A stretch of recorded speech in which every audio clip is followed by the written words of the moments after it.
Ce que tu donnes est à toi pour toujours, ce que tu gardes est perdu à jamais. C'est avec ce proverbe soufi que nous vous déroulons le tapis rouge de cette émission, chers auditeurs. Notre cœur est à présent ouvert et c'est pour vous. Je sais que vous êtes déjà préparés. Allez, c'est parti. 14h, passé de 10 minutes dans les locaux de la Radio Djena, joignable sur radio.djena.tg. Et je rappelle que vous pouvez télécharger dès à présent notre application Radio Djena, désormais disponible dans Play Store pour vous toutes, plutôt qui utilisez les smartphones Android. Voilà, trêve de bavardage. Retrouvons maintenant Ellie aujourd'hui qui remplace la dame charmante Lady Léa. Retrouvons-le pour les informations sur la toile. Alors, bonjour plutôt Ellie. Bonjour Nicolas, bonjour à tous les fidèles auditeurs de Radio Djena, ceux qui nous suivent de partout dans le monde, grâce à notre application et sur le www.radio.djena.tg. Voilà, merci donc à toi aussi d'avoir accepté, entre parenthèses. Alors, bien passé ta semaine? Ouais, c'est bien passé, surtout qu'on est en fin de semaine d'ailleurs. Le week-end s'annonce peut-être assez bien. Aujourd'hui, tu remplaces carrément, oui, tu remplaces carrément Lady Léa. Oui, mon ex-femme. Ah, donc c'est ça. Oui. Je savais pas. Oui, voilà, c'est ça. Juste pour rigoler, en tout cas, ça fait plaisir d'être sur ce plateau à cœur ouvert dans cette émission. C'est toujours un plaisir. Voilà, aujourd'hui, tu nous présentes la rubrique informations tous azimuts. Quelles informations tu as pour nous? Voilà, on commence, Nicolas, avec ces différentes informations qui ont suscité la réaction d'une flopée d'internautes cette semaine. Et parmi toutes ces informations, une particulièrement aura retenu l'attention. Il s'agit d'une femme qui a battu à mort son garçon d'1 an. Et c'est à Lomé ici, stupeur, colère. Oui, vraiment. Voilà, normal, désolation. L'on pouvait observer cela chez les habitants du quartier de Lomé, Bekbenou, un des quartiers les plus populaires de Lomé, face à la découverte du corps sans vie d'un garçon d'environ 1 an ce 24 septembre 2020. Ce drame est survenu selon les témoignages recueillis sur place suite aux remontrances des voisins et du propriétaire de la maison où vivent la victime et sa maman. Professionnelle de sexe, cette dame, il lui a été reproché d'avoir enfermé son fils seul dans la chambre chaque soir jusqu'au petit matin. Ayant jugé l'enfant trop encombrant, elle a alors décidé de le tuer, déclarent ainsi les riverains. Elle lui assène un coup sur la tête à l'aide d'un bâton et commet l'irréparable.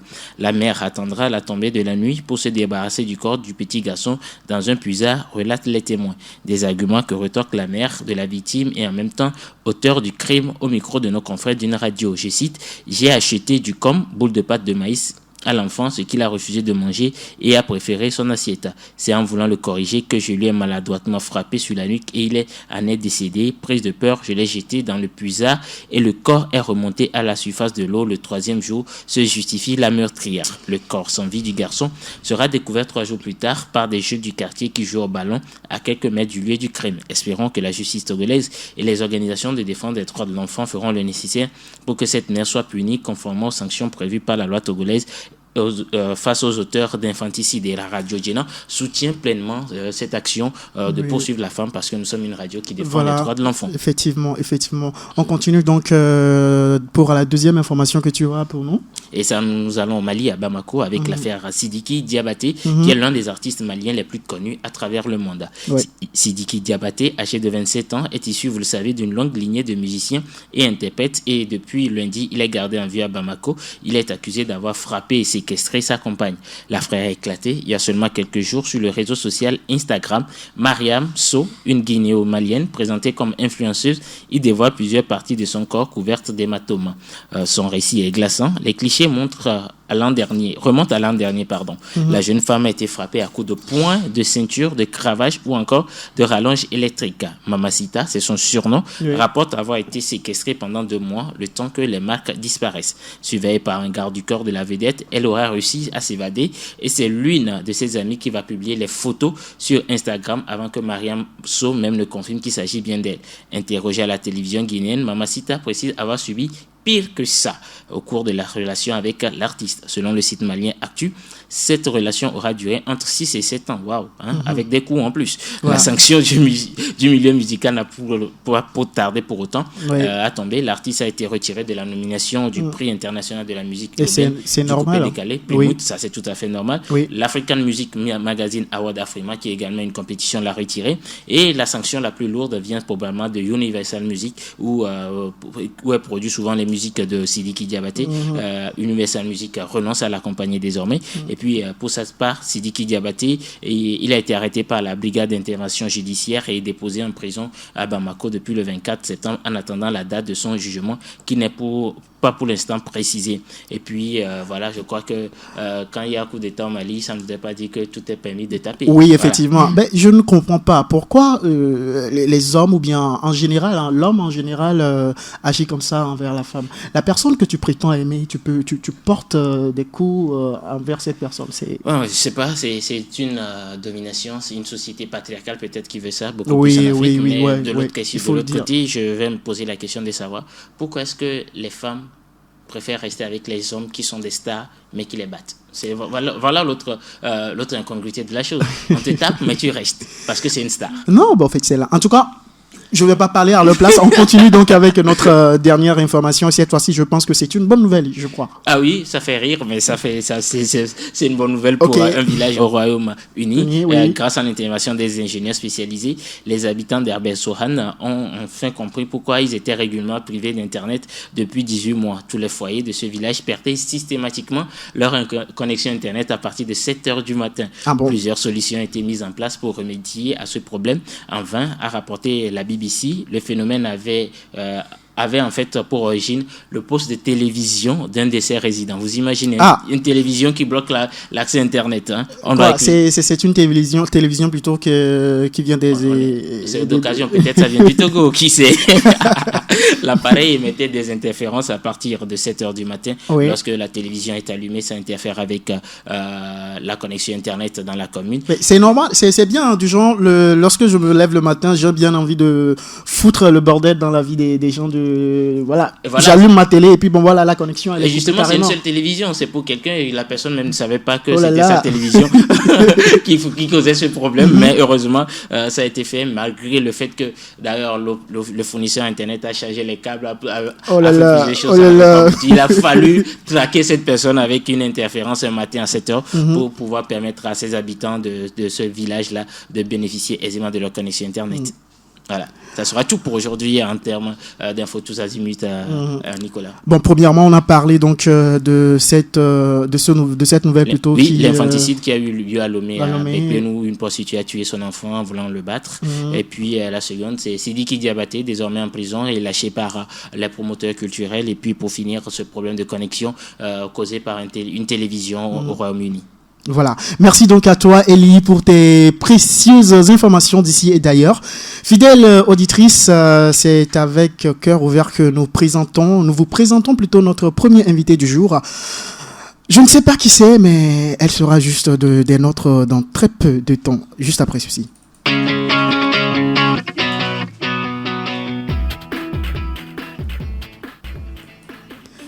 Voilà, vous l'aurez compris, chez nous, un vieux dicton affirme, je cite, « Les rires éclatent mieux quand la nourriture est bonne ». Fin de citation. Aujourd'hui, nous recevons Carmen Sow, une demoiselle charmante. Elle est nutritionnelle et culinaire, initiatrice du start-up Midounou Plus.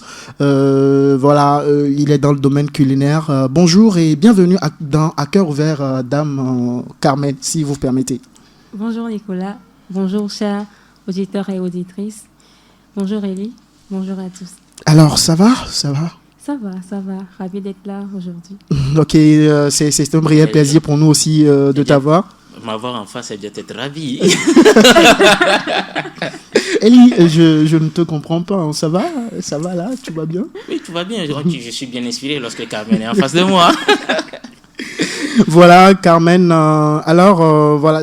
Quand on parle, ma première question qui me vient plutôt à l'esprit, quand on parle de nutritionnel et culinaire, à quoi fait-on référence? Premièrement, on pense directement à l'alimentation, à ce qu'on mange, qui est nutritionnel. Et le culinaire, c'est tout ce qu'on prépare. Donc, c'est à manger aussi. Donc, nutritionnel et culinaire, c'est à manger. Mais non, dans Midounou Plus, c'est plus pour donner des informations sur quel aliment manger, quand et comment le manger. Voilà. Sur les apports nutritionnels, sur comment préparer les repas, sur quand les manger, sur tout ce qui rentre dans le bien-être à travers l'alimentation. Voilà, je le dis, je le rappelle que c'est dans cette optique carrément que vous avez mis au point Midounou Plus. Voilà. Quand on parle de Midounou Plus, bien sûr que vous avez broxé d'un petit point ce que c'est, mais pouvez-vous nous en dire plus? Midounou Plus, du début, la genèse de la création de ce start-up jusqu'à aujourd'hui. Midounou Plus est né en 2017. D'après une expérience vécue. Du coup, Midounou Plus se veut d'apporter une dose journalière de bien-être à chaque personne, à chaque individu. Et ce, à travers l'alimentation. On est conscient qu'en fait, tous les jours, on mange. Chaque jour, on mange. Donc, ce serait bien d'apporter quand même le peu de nutritifs qu'on peut avoir dans notre alimentation. Ça nous permet d'être en bonne santé, d'avoir une santé mieux que ce qu'on mange et qui nous cause des problèmes de santé après. Donc, Midounou Plus, en soi, permet aux gens, aux personnes, à toute la population d'avoir des conseils alimentaires, d'avoir des informations sur chaque aliment, d'avoir des informations sur les combinaisons alimentaires à faire, sur les apports nutritionnels des aliments, sur comment associer tel aliment à tel aliment pour avoir tel résultat. Donc voilà tout ce que englobe Midounou Plus. Alors, quel genre de service, en dehors de tout ce que vous venez de nous dire, quel genre de service Midounou Plus offre à la clientèle, à sa clientèle?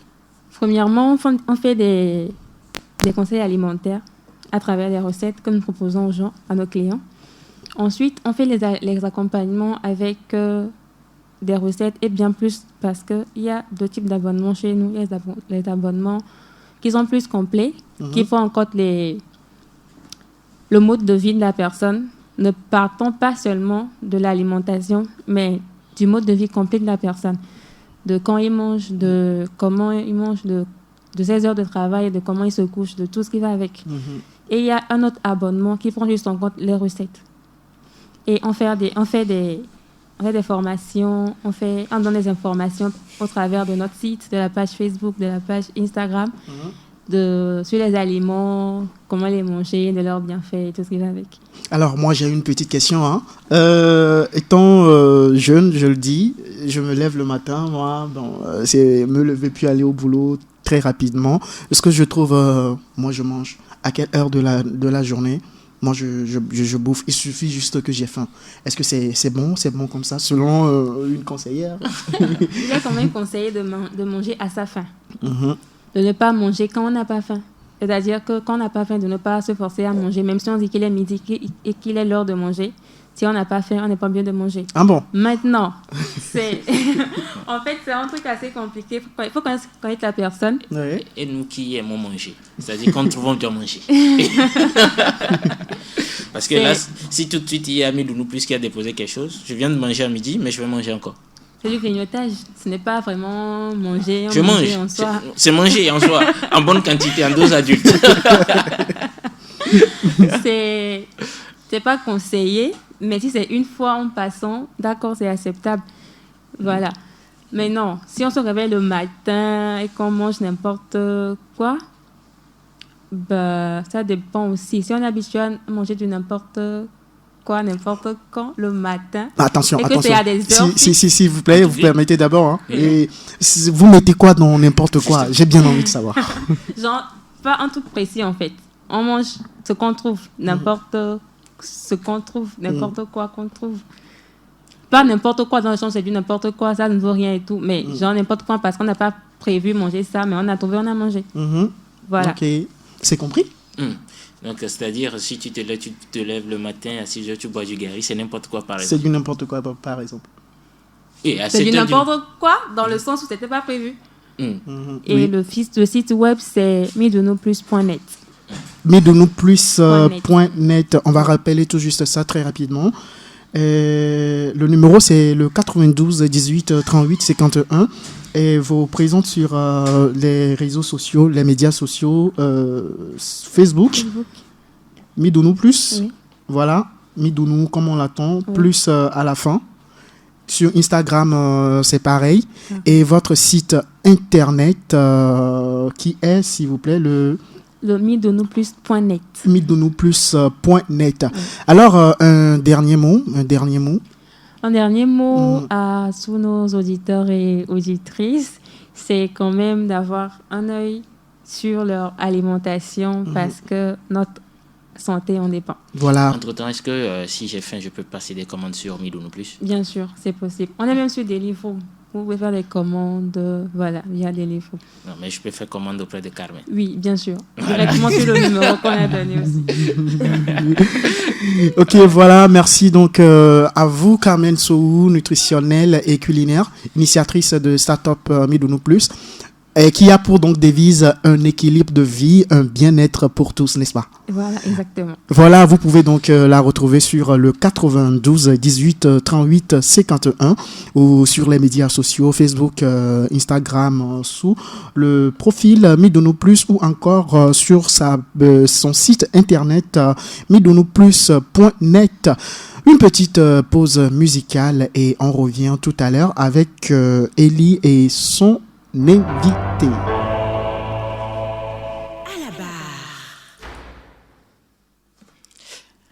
À la barre, c'est dans cette émission à cœur ouvert. Et puis, pour aujourd'hui, nous recevons un confrère, un animateur de la place. Il est l'une des voix captivantes et envoûtantes dans le domaine de l'animation au Togo. En plus d'être charismatique, il a une prestance hors pair lors de ses présentations événementielles, ce qui le rend aussi charmeur que tombeur. Il s'agit de Romain Dautier et il s'agit de lui, bien sûr. Il est notre invité à la barre. Romain, bonjour. Bonjour. Enfin, c'est de moi que vous parlez. Voilà, mais puisque j'ai pris la relève de Lady Léa en vol, donc voilà ce qu'elle avait préparé pour vous. Je pense que c'est trop d'honneur pour moi seul. On essaie, mais bof. Voilà. Merci quand même. Voilà, c'est trop d'honneur pour toi. Alors, on veut te connaître dans ce que toi-même tu es et ce que tu penses de toi. Ok, d'abord, ce que je suis Kofi Romain Dautier, à l'état civil. Donc, j'ai embrassé le métier de l'audiovisuel depuis 9 ans déjà, c'est-à-dire en 2011. C'était un concours sur la télévision deuxième, dont je suis sorti premier dans les catégories animation et présentation de journal. Après, j'ai été chroniqueur pendant un bon moment auprès de Acetata sur la matinale. Ensuite, la TV2 m'a donné la chance de lancer ma propre émission. Et donc, c'est le départ d'une grande aventure. Entre-temps, j'ai travaillé également sur des émissions de divertissement sur la télévision togolaise et décroché. Ensuite, on m'a ramené sur Télésport. Et j'ai travaillé en collaboration avec quelques grandes chaînes internationales aussi. Mais depuis 2017-18, j'ai arrêté la télé pour réorienter ma carrière. Donc je me suis dédié à partir de ce moment à la grande scène. Parce que déjà à la télé, Dieu aidant, on a eu une certaine base. Donc il fallait reconquérir les cœurs des grands spectateurs. Donc il fallait aller sur les grandes scènes. Et donc, depuis le début du mois de septembre, j'ai fait mon retour dans les médias en tant que directeur de programme de TLS Africa, Télésport qui subit une refonte actuellement, et également animateur de la matinale sur One Radio. Voilà. Justement, entre télévision et puis scène, grande scène publique, quelle est la différence notable là? Parce que en télévision, on vous voit de loin, mais là, vous êtes sur une scène devant le public que vous jugez. Quelle est la différence qu'on constate là-dedans? La différence, elle est très large. Elle est très, très large. Déjà, la télé, qu'est-ce que vous essayez de faire? La télé, c'est plus commercial. Donc, vous essayez vous faites tout pour tenir en haleine une personne. Vous lui faites éviter de toucher à sa télécommande pendant 30, 45 ou 1 heure de temps, voire au-delà. Et vous devez être captivant. Par contre, sur la scène, vous devez allumer quelqu'un. Allumer dans tous les sens. C'est-à-dire que prendre un briquet puis allumer... Non. Sur scène, c'est encore plus difficile qu'à la télé. Les gens pensent que sur scène, c'est plus facile qu'à la télé, mais sur scène, c'est encore plus difficile qu'à la télé parce que c'est du live. Et si vous faites pas attention, vous avez un public devant vous. Le moindre mot que vous ratez, on vous le rend directement. À la télé, c'est difficile. Les gens vont crier à la maison, oh, mais vous n'écoutez pas. Par contre, sur scène, tout ce que vous dites, il doit être mesuré. Vous ne devez pas être trop parleur, ni trop silencieux. Vous ne devez pas être trop bruyant, ni trop mou. Donc, il faut avoir la somme de tout ceci pour pouvoir tenir en haleine son public. Donc, voilà un peu. Alors, vous qui avez déjà fait la scène télé, la grande scène, dites-nous quelle est la particularité de Romain Gauthier par rapport aux autres animateurs. Qu'est-ce qui fait votre particularité sur scène? Moi, je vais pas me faire ma promo, mais je pense que je suis un peu hybride. Donc, à la télé comme sur SN, je suis modulable. Donc, si vous voulez un mec très chaud, je peux le faire. Mais si vous voulez quelqu'un de très posé et qui peut faire un rendu assez classique, je peux le faire également. Donc, c'est autant, je peux être sur une émission, comment on le dit, une émission de grande classe, les interviews, les émissions de débat intellectuel. Autant je peux être dessus, je peux être également sur les shows télé. Donc, c'est ce qui fait que je peux aller d'une personnalité à une autre. Donc, vous nagez dans plusieurs zones. Oui, dans plusieurs zones. Ainsi que les grandes scènes. Les grandes scènes, je peux facilement gérer les scènes VIP, oui. Appeler communément les défilés de mode, grandes conférences et tout. Et encore, les banquets. Et encore gérer facilement les scènes grand public. Ce sont les concerts, les showcases. Donc, je suis un peu hybride. Voilà. Voilà. Maintenant, quand on parle de scène, au Togo, on sait qu'il n'y a pas assez de scènes, mais il y a plusieurs animateurs. Est-ce que vous n'êtes pas dans une jungle? Non, c'est pas une jungle, mais je pense que c'est l'esprit de compétitivité qui prime. Moi, par exemple, j'ai longtemps lutté pour avoir ma reconnaissance sur les grandes scènes, même si jusqu'à aujourd'hui, ce n'est pas ce que l'on veut. C'est très difficile de s'affirmer dans un milieu comme tel. C'est pourquoi vous allez voir des gens qui abandonnent très tôt. Donc, vous allez devoir conquérir un public. Parfois, c'est le public qui vous réclame. Ce n'est plus le promoteur qui dit non, vous devez être sur ma scène parce qu'on est amis ou bien parce que je vous connais. Non. Parce que parfois, des promoteurs, pour faire un spectacle, ils commencent par faire les sondages. J'ai un tel type d'événement, qui vous pensez que je peux mettre dessus comme maître de cérémonie ou bien animateur ou présentateur. Donc, c'est là où les références sortent. Donc, il faut d'abord, à la base, travailler énormément son attitude et aussi travailler énormément sa personnalité publique. C'est ce qui compte. Et après cela, pouvoir à chaque fois apporter du renouveau. À chaque fois qu'on vous voit sur scène, vous devez être capable de marquer les esprits différemment. Il ne faudrait pas qu'on sache que à tel moment, vous devez dire tel et que les gens vous connaissent pour ça. Non, vous devez étonner votre public à tous les coups. Et donc, c'est ce qui fait que vous pouvez tenir. Sinon, ce n'est pas une jungle, c'est une scène de compétition. Ne pas faire... à présent l'intermède. Non. Non, tu fais une fois à présent l'intermède, la seconde sortie encore à présent l'intermède. Et là, vous pouvez le faire. Moi, je pense que ce sont des hicks, ce sont des trucs naturels que vous pouvez pas chasser. Par contre, ce que vous pouvez faire en termes de scène, si c'est à présent l'intermède que vous voulez dire, si vous voulez le dire, il faut trouver la bonne phrase de transition pour y arriver. Donc, à chaque fois, innover en termes de transition pour arriver. Et c'est facile, au fait.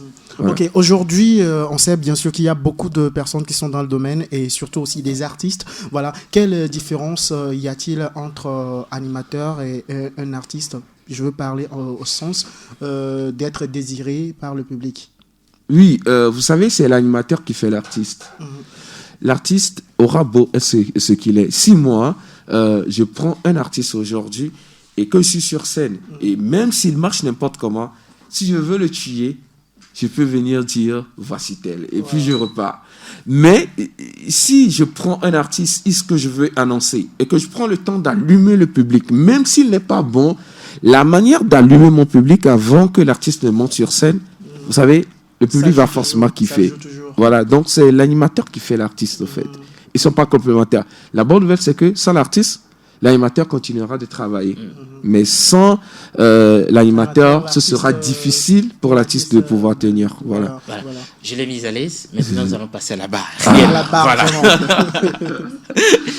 On devait passer des interviews, des micro-trottoirs, mais on ne l'a pas fait. D'accord. Mais je vais vous récapituler un peu ce qu'on pense de vous en question. Ah bon, moi Oui. Donc, il y a des gens qui me connaissent alors. Ce que les auditeurs pensent de vous, vos téléspectateurs ont pensé de vous, ils ont dit, pour certains, vous êtes égoïste. Oui, quoi, vous savez, permettez de vous affirmer, de vous confirmer cela.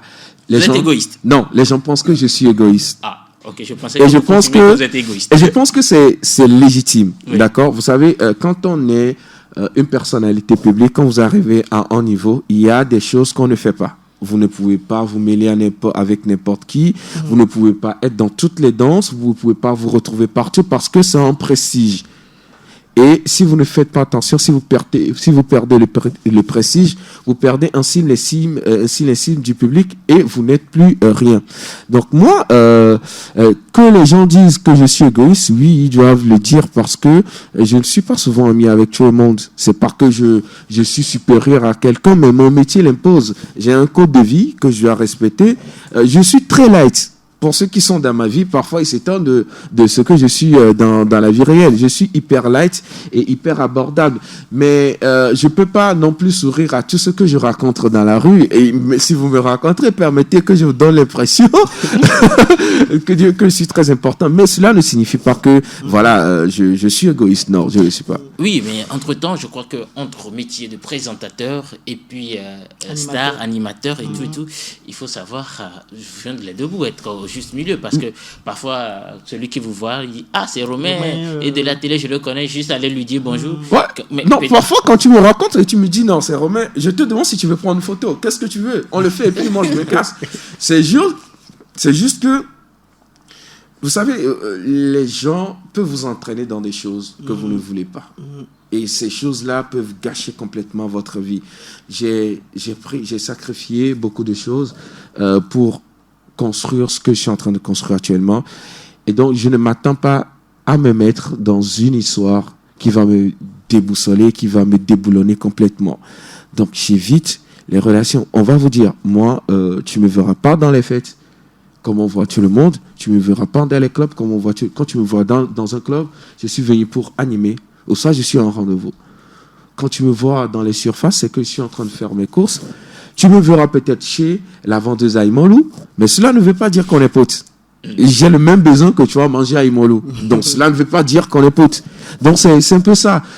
On ne peut pas se mêler à la foule. Nous sommes en train de servir la foule. Nous sommes comme des boussoles pour la foule. Si tu te mêles, ils vont se perdre. Vous allez vous perdre ensemble. Donc, on ne peut pas se mêler à la foule. Par contre, on peut demeurer potes. On peut être sympa, quoi. Il y a rien à cela. Voilà. Au-delà d'être égoïste, on vous dit, vous êtes un coureur de jupons, un charmeur. Ah oui, coureur de jupons, je pense que la personne n'a pas menti. Les personnes, parce qu'il faut le dire. C'est le sujet principal. Bon, pas le sujet, c'est un sujet parmi tant d'autres. Oui. D'accord. Voilà. Je pense que la personne n'a pas menti parce que quand on est personnalité publique, on rencontre beaucoup de personnes. Ouais. Vous savez, les relations ne marchent toujours pas parce que les gens sont dans un rêve avant de vous rencontrer. Quand vous leur vendez votre réalité, ils refusent d'y rester et puis ils partent. Donc, ce qui fait que on peut rencontrer beaucoup de personnes à l'espace en un temps record. Oui. Moi, je vais pas me mettre à chialer que je suis pas un coureur de jupons. Ça m'est arrivé d'avoir plusieurs aventures, mais cela ne veut pas dire que je suis pas sérieux. Je suis très sérieux dans mes relations, mais comme je le dis, quand ça ne m'arrange pas, je pars. Tu quittes. Ouais, clairement, je perds pas mon temps. Et moi, c'est le conseil que je donne à tout le monde. Quand vous êtes quelque part et que ça ne va pas, quittez. Ne perdez pas votre temps. Vous n'avez pas de temps. Ne le perdez pas. Voilà. Alors, Romain Dautier, père de famille, ou vous avez quelqu'un dans votre vie Oui, je suis le père de Ryan. Un très beau garçon, voilà. Bon, marié. Je suis avec une compagne. Je suis pas marié, mais je ne suis pas encore à prendre non plus. Je suis un garçon très difficile en relation. Ouais. Voilà. il a ses les couleurs de jupon, Oui. il ne donne pas d'indication claire pour dire je suis occupé, Ouais. donc je suis libre. Il est- Vous il est super Non, je suis très difficile. Je suis très difficile en comprenez relation. qu'il dit il est libre, mais Ouais. il est En difficile. tout cas, j'adore la stratégie. L'autre défaut de Romain, C'est le retard. il dit lui-même. Il le dit lui-même. C'est le retard. Ce qui veut dire que En vous tant que êtes vraiment présentateur, préparé. vous ne pouvez pas être en retard. Je vous explique. Moi, avant de venir faire une scène, je prépare tout. Oui. Je vous jure que je prépare tout dans tous les détails. Ce qui m'énerve, c'est de venir attendre 1 heure avant le début d'un spectacle. Vous perdez tout ce que vous apportez. Vous n'avez plus la chaleur de tout ce que vous transportez comme inspiration. Et d'autres préfèrent l'entretenir avec de la boisson. Mais moi, je préfère l'entretenir avec de la distance. Je suis loin, je ne suis pas trop loin quand même. Je sais d'entretenir tout ce que j'ai dans la tête. Parce que le temps que j'arrive quelque part et que un spectacle démarre, ou bien une cérémonie démarre, cela me cause énormément de soucis. Si j'attends et que je commence par avoir des influences de là, quelqu'un vient te saluer, quelqu'un vient te parler, vous savez, vous perdez le fil. Donc, généralement, qu'est-ce que je fais avant tout spectacle? Je demande au promoteur, monsieur, est-ce que vous êtes sûr que ce que nous avons fait, c'est ce qu'il faut faire? Si vous êtes sûr, allons-y. Mais s'il y a quelque chose à ajouter, veuillez m'informer le plus tôt possible. Et donc, moi, quand j'ai le son chaud, je débarque à la dernière minute, je cours, je viens faire mon spectacle, et personne ne vous dira que j'ai été en retard sur un spectacle et le spectacle a foiré. Ça non plus, ça n'existe pas. Par contre, le retard, c'est stratégique. C'est ma stratégie de travail. Au-delà de la scène, au-delà du spectacle, Ouais. vous semblez être en retard. Non, Bien sûr. non, je suis pas... Dans la vie, sinon, il n'y au-delà a de pas la que le scène. retard qu'on vous reproche sur la scène. Ouais. C'est le retard dans la vie sociale également. Non, ça dépend. Ça La dépend. ponctualité. Vous savez, ça dépend des priorités. Il y a des gens... Il y a des gens que je vais attendre. Et donc, Ok. Il y a des et mots donc, qui sortent. voilà. Et donc, vous accepterez alors volontiers que... Oui, il y a des... Non, il y a des gens que je peux aller attendre. Je vous attends au lieu de rendez-vous. Et il y a d'autres personnes... j'attends que vous arriviez avant de venir. Parce que je ne peux pas venir pour arrêter là, vous attendre. D'accord? Est-ce que Romain touche à la drogue? Jamais, j'ai jamais fumé, je bois pas, j'ai jamais, même une simple cigarette, j'ai jamais fumé.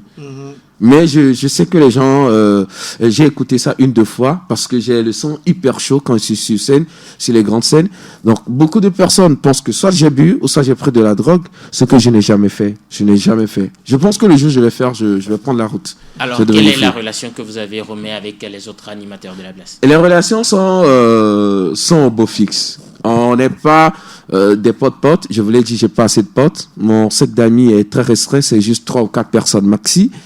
Et même ma famille, si vous allez auprès de ma famille, ils vous diront que, écoutez, Romain, on le voit rarement. Je n'ai pas, nos relations ne sont pas tellement trucs. Mais ce qui est, c'est que quand on se retrouve, on discute normalement, on se parle, on dit ce qu'il faut dire. Mais après, nous sommes en train de chasser le jet. Donc, pas d'amitié à face de l'argent. Ouais. Donc, c'est ok, important. no pitié in business, comme le dira Go. Non, c'est pas nos petits business, mais chacun protège son Dieu, quoi. Vous voyez, donc, moi, je suis assez honnête sur ce sujet, je vais pas vous mentir. Voilà, aujourd'hui, il y a enfin, ce problème qui est là, le fait que ceux qui sont en devant de la scène, je veux dire, ceux qui ont plus l'opportunité d'avoir, de presser sur des projets et tout, comme tu es animateur, ne donnent pas la chance aux autres, aux jeunes, de pouvoir donc bénéficier de... Bon voilà, c'est-à-dire qu'ils ferment toujours la porte aux autres, quoi. Qu'est-ce que vous en savez, dites? moi aussi, je me disais ça. Il y a 4 ans de cela, j'étais très frustré. Je me disais ça. Mais j'ai compris ça un jour, quand un monsieur que je respecte beaucoup, qui est derrière mon parrain, le Papson de l'original, m'a appelé au téléphone, il a dit, je vais te mettre sur telle scène. Si tu fais tes preuves, Oui. naturellement, nous allons te garder. Et je t'ouvrirai d'autres portes. Et quand je suis allé sur cette scène, j'ai fait mes preuves. Je suis devenu l'animateur principal de ce projet. Ok. Ainsi que pour beaucoup de scènes. Je pense qu'il faut faire ses preuves. N'attendez pas que quelqu'un vous tienne la main. Il n'y a pas, vous l'avez dit, le monde est tellement exigu. Et donc, personne ne vous donnera l'opportunité de le remplacer. C'est pas possible. Mais quand vous faites votre preuve, ce sont les gens qui sont admiratifs, qui vont vous donner des opportunités, qui vont commencer par vous positionner parce que on pense que vous êtes bon. Et ne soyez pas pressés de réussir. Parce que ce que vous voyez comme modèle de réussite, eux aussi en réalité n'ont pas encore réussi. Moi, je l'ai dit, j'aurais réussi le jour, j'irais dire Excellence, Monsieur le Président. Je suis devant le Président en train de présenter. Et donc, eux aussi n'ont pas encore réussi. Battez-vous pour devenir ce que vous êtes. Soyez votre propre modèle. Battez-vous pour vous bâtir. Bon, c'est tautologique, mais c'est ça, quoi. Devenez ce que vous voulez devenir, mais ne pensez jamais que quelqu'un vous appellera, quelqu'un qui fait le même métier que vous appellera, vous dira, non, écoutez, je pense que vous avez besoin de lumière, je vais vous mettre en lumière. Non, ça n'existe pas. Voilà, comme le dirait quelqu'un, la chance, c'est quand l'opportunité rencontre la préparation. Ouais. Merci Romain. Un dernier mot? Ou bien Elie, tu as quelque chose Non. Un dernier mot? Je voudrais d'abord vous remercier pour ce superbe travail. J'ai découvert la radio il y a un mois, donc je pense que c'est un monde fabuleux. Déjà, une web radio, c'est vraiment important pour le monde du média au Togo. Nous sommes tous en physique, donc... félicitations pour le boulot d'ailleurs. Merci. Et je voudrais dire merci, un sincère merci à tous ceux qui, de pro de l'un, c'est vrai que c'est difficile en termes de communication, de relations, donc j'ai pas assez d'amis, mais à ceux qui admirent de l'un, à ceux qui au cours des discussions au quartier prennent ma défense. Je voudrais dire merci également à ceux qui croient en ce projet, celui de Kofi, que je suis en train de devenir. Et dire un sincère merci à une personne à qui je tiens énormément et pour qui je me bats tous les jours, ma mère. Je pensais que ça devait être Ryan. Non. Ryan, il grandira forcément avec son papa. Et moi aussi, j'ai envie de grandir avec ma mère. Voilà. Ouais. Okay. Voilà, cœur ouvert, Carmen Sowu, nutritionnelle et culinaire, initiatrice du start-up Midono Plus, et Romain Dautier, animateur et promoteur culturel. Ils étaient nos invités. Je suis Nicolas Akakpo avec Elie Atikpo qui a d'ailleurs fait... qui m'a donné ce privilège d'animer cette émission avec moi aujourd'hui. Bonne suite donc de nos programmes sur Radio Djena. On se retrouve donc le vendredi prochain. Restez avec nous et surtout prenez bien soin de vous.